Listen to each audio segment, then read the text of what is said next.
Have you ever had one of those mornings where you wake up and look around and think, whose life is this anyway, and how did I get here? I was talking with a client the other day who shared something that might sound familiar. Susan, I feel so lost. I've done a lot of the inner work. I've raised my kids, I've had my career, but now it's like I don't know what I want anymore. And that got me thinking, what if what we call lost is actually something else entirely? What if it's not a problem to fix, but a transition to honor? Yeah, there's a big difference between feeling lost and being lost in transition.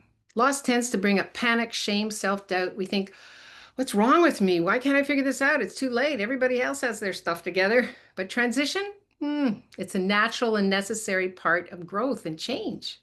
It's a space between the old and the new, the in-between moment where the past no longer fits, but the future has taken its time to take shape. It's like crossing a bridge into a different season. You're not where you were, but you're not where you're going either. You're moving even when it feels like standing still. We are created for change with change. We are constantly moving from a cellular level, even when it feels like we're standing still. I remember going through a time like this myself after I left my art career at 55, not by choice, but because of health issues. I had no idea who I was without that identity, and yet I didn't even have a sense of who I was becoming. It felt so uncomfortable, quiet, uncertain. But over time, I began to ask some questions. Like, what if this pause has wisdom to it? Or what if there's something emerging here that I haven't seen yet? And those questions, they changed everything. And something deeper in me said, not yet, not yet.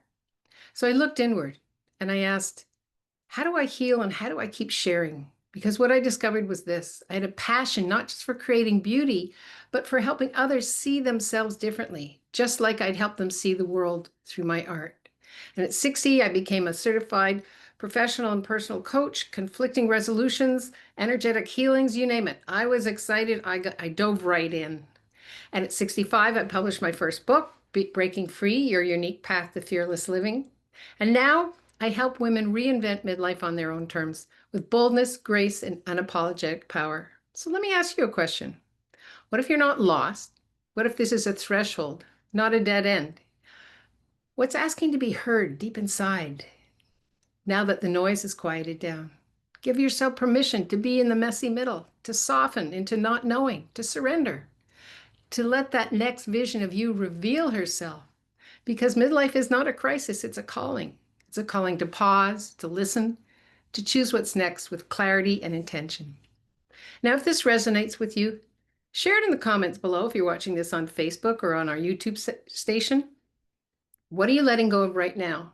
And what are you making space for? What am I letting go of right now? What could I let go of right now? And what can I make space for? And if you're in that transitional space and craving a little guidance, reach out. You know I'm always here. Let's take that one bold step together. You're not behind, you're just becoming. Signing off, Susan Lazar Hart, your transformational mindset coach, creator of the Bold Method, and so happy to be here with you. Till we meet again, live boldly, love greatly, and be that fearless leader you came here to be, because the world needs more of you and that boldness, that willingness to step into who you are becoming with joy, with grace, and with clarity. See you next week. Don't forget to pop your comments in. Bye-bye.